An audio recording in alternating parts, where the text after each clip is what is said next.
Hello, I'm Sophie D'Souza and welcome to my channel, Sophie Stained Glass. If you're joining me for the first time today, you are very welcome, and if you're returning, thank you for your support. I've got another glass painting video today, and in this video I show you how to mix your paint to get a nice dense paint suitable for lettering. There are other methods, like there's a flooding method, and that's not what I'm going to show you today. I'm just going to show you that the key to a nice dense letter is how your paint looks when you're using it. So this is the sort of thing I'm talking about.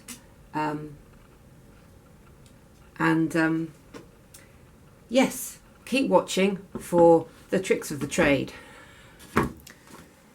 So how you mix your paint to get a nice thick coverage is everything really.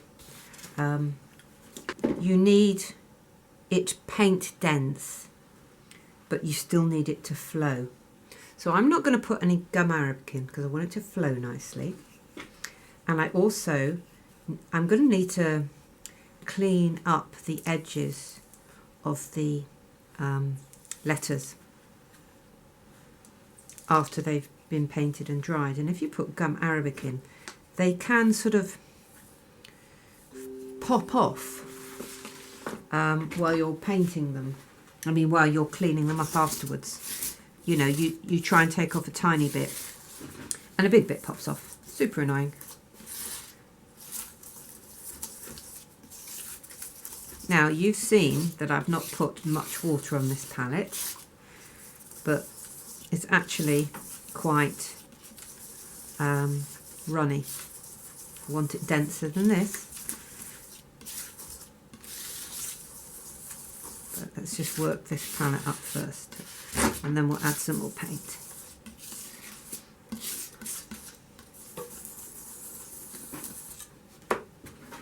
So this is, you may have seen it before, I've got a ready mixed lump, mixed a huge amount and popped it in this tub, and that means that I'll just shake out those bits. And I have a ready mix there of black and brown with water, so I've labelled it up. It's Rouge paint that I use, which is the best quality. Now you will see that this is super crumbly, but persevere, because what you find is it will suddenly let down.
Right, got really nice pasty paint now.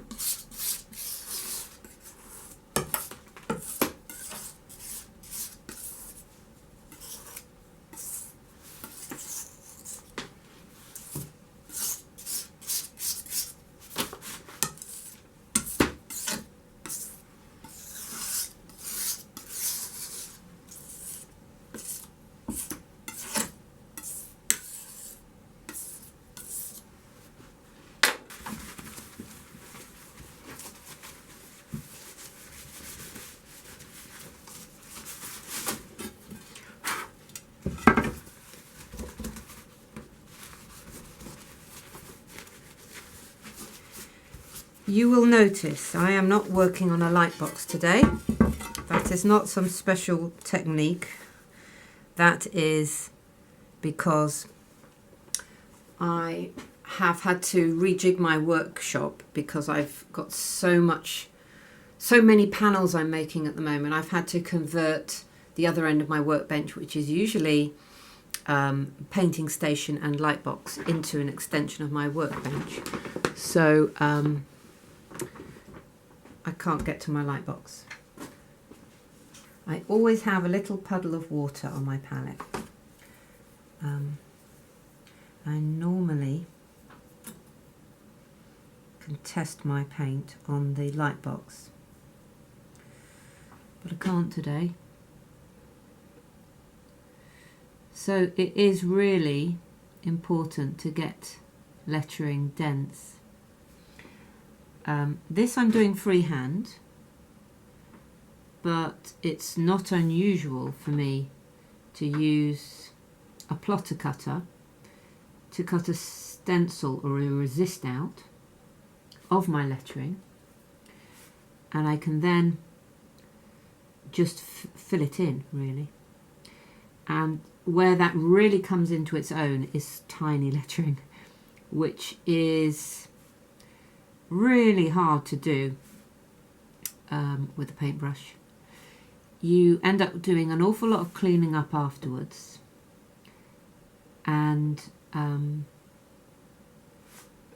as you clean up, you lose bits you don't want to lose. Like I was explaining before, things sort of flick off the surface of the glass in a massively annoying way that seems difficult to avoid even if you don't use gum. Now,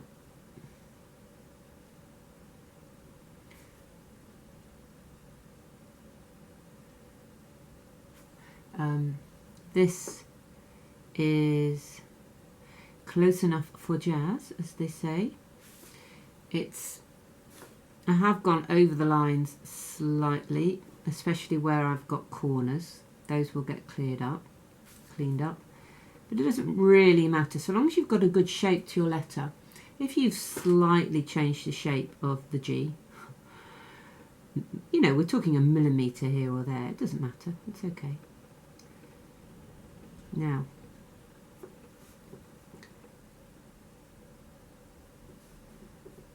that I'm going to take off, and you will see that that is nice and dense. And when you take it off, you can see any areas which aren't dense, and you can just fill in. You know, clearly this is where working on a light box is preferable. But you can see that even without a light box, I can see what's going on. And that will fire up nice and thick.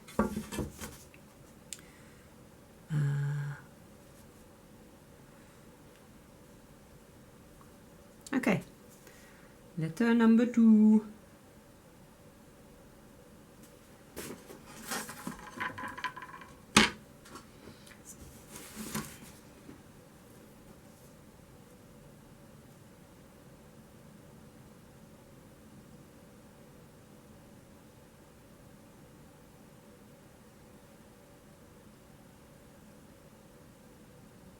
The reason you use a long brush is because you can load so much more paint onto it than a short brush,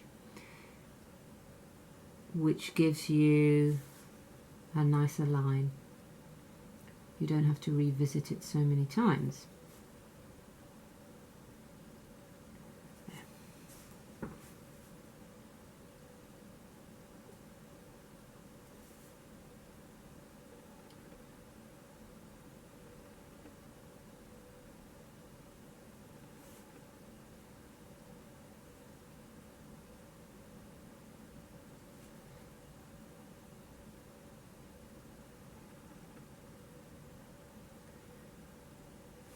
I've never painted at this end of my workshop before, and it's quite interesting because the light's not at all as good. Yeah,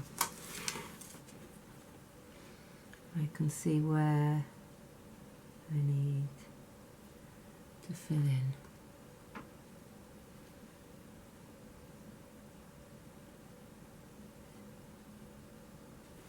Yeah.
There.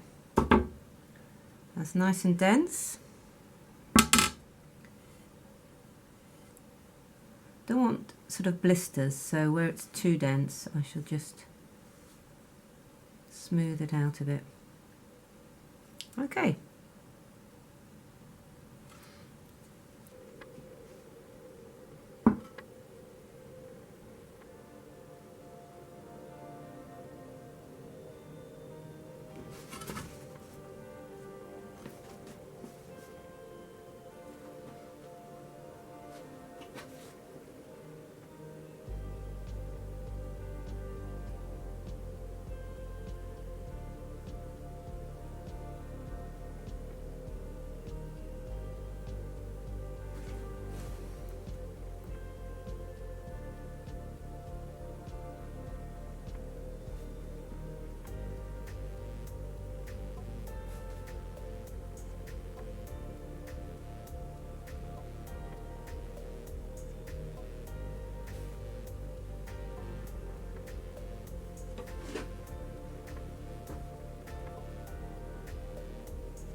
I've finished painting my words, so now I'm cleaning them up. And I do this by eye, I don't do it with the paper underneath, because actually you can get double vision sometimes with the words underneath, and I find it easier to turn the glass as I work. Now I don't go for absolute perfection because this is a hand done piece, and also it's going to be seen from a distance, which the eye won't pick up a fraction of a millimetre hither and thither. So yeah, just even it up and smooth out the lumps and bumps.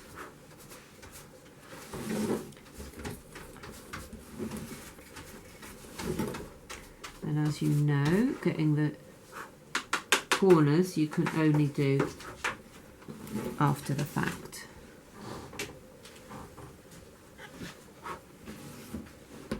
There.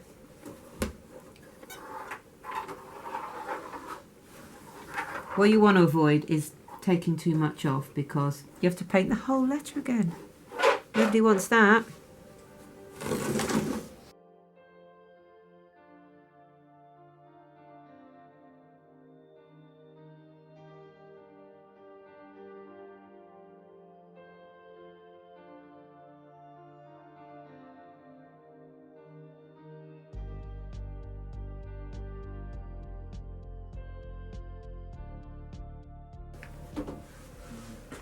So thank you for watching today. I hope some things in the video were useful to you.